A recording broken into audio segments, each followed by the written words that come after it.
book-length psychological analysis of Adolf Hitler. It was classified secret, although a review of an unexpurgated copy today finds no apparent use of sensitive information.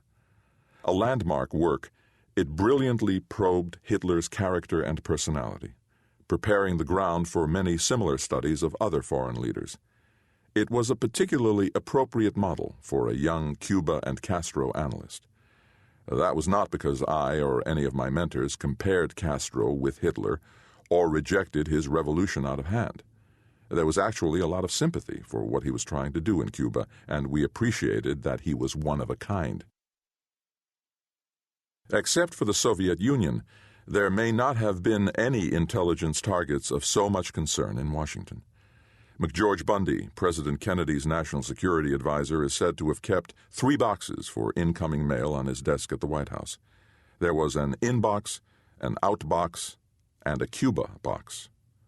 Fidel was an obsession for that administration.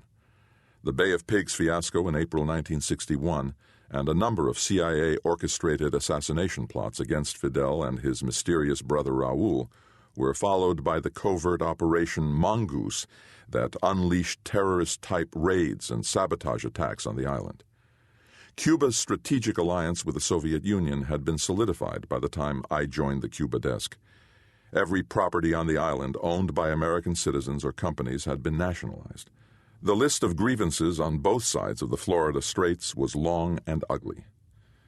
The October 1962 missile crisis was the only time the world's 2 superpowers went to the brink of nuclear conflagration, all because of the strategic importance of the Castros' Cuba. American officials at the time mistakenly considered Fidel merely a pawn of the Soviet Union and his brother Raul, the defense minister, to be Fidel's obsequious minion. By the time I got involved in Cuba analysis, the first of these assumptions had been discarded, although the second endured for many more years. The Castro regime posed many types of challenges to the United States in the 1960s. Brutal dictatorships and flagship democracies alike were targets of Cuban subversion. Fidel's speeches were broadcast by powerful Radio Habana antennas and were easily heard through much of Latin America. He had a huge sympathetic following in the region. Young people, nationalists, intellectuals, and others in large numbers were converted by his revolutionary incantations, and with Cuban government encouragement and support, guerrilla groups took to the hills in several countries. American intelligence concluded that some of them would probably succeed. A national intelligence estimate, the highest level of finished intelligence analysis, concluded in June 1960 that the chances were appreciable that one or more Castro-like regimes would seize power. Through most of the decade of the 1960s and again during the 1980s, fear that sibling revolutionary regimes would be lifted into power with Cuban assistance was a central preoccupation of American policymakers. Working the Cuba beat as a CIA political and leadership analyst was an exciting challenge. It was a hot, front-burner issue, guaranteeing that the conclusions I wrote up for top-secret intelligence assessments would reach readers at the highest levels of government. Latin America had been my core interest since graduate school. I had lived and studied in Spain and Mexico, but had no interest in a career in overseas espionage. Analysts and operatives in the CIA have always been distant relatives. Analysis is sedentary, mostly anonymous, often tedious work, and even in the 1960s, before there was any structured congressional oversight of intelligence, there were risks in getting it wrong. Nearly all the examples of notorious intelligence failures have been errors of analysis.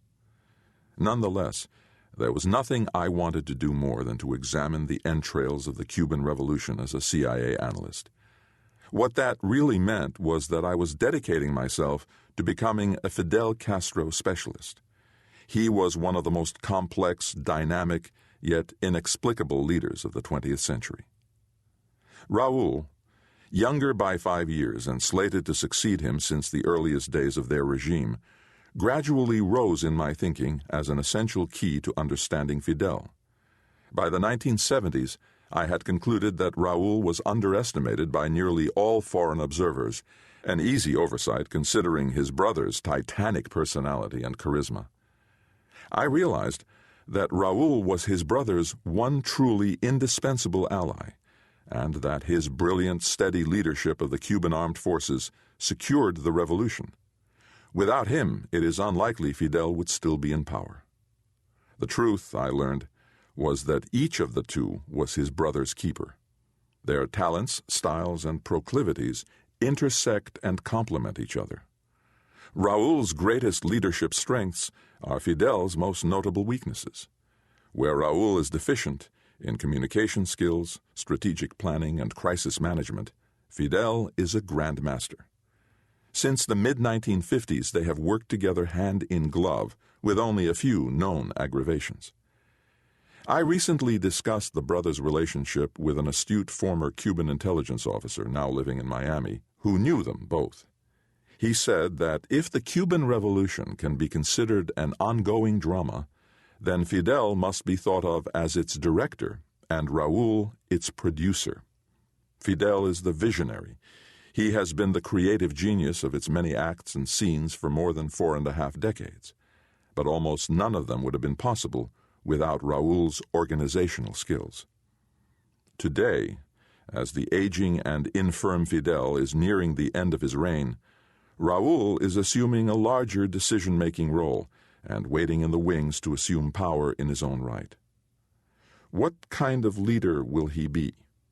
Will he want to improve relations with the United States? If so, he will have little experience to guide him.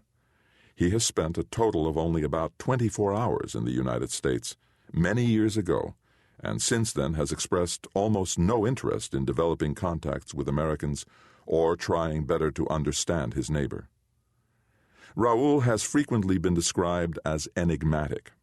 My hope is that he will emerge in ensuing chapters as a leader at least as fascinating as his better-known brother. Introduction. More radical than me. Fidel Castro rampaged around the presidential suite on the 18th floor of Houston's ostentatious Shamrock Hilton Hotel, spewing squalid invective in the Spitfire Cuban Spanish that most Latin Americans would have difficulty understanding.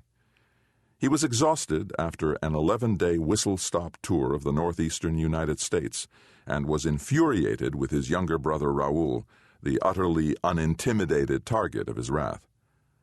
Fidel had just arrived in Texas after a stopover in Montreal, and Raul had come up earlier the same day on a Cubana Airlines flight from Havana. Both traveled with retinues of advisors and bodyguards, many of whom, like the brothers, were still sporting the wrinkled fatigue uniforms of guerrilla warriors. The Castros were resilient survivors of violent conspiracies that had begun in July 1953 and that culminated after a 2-year insurgency in the ousting of the dictator Fulgencio Batista.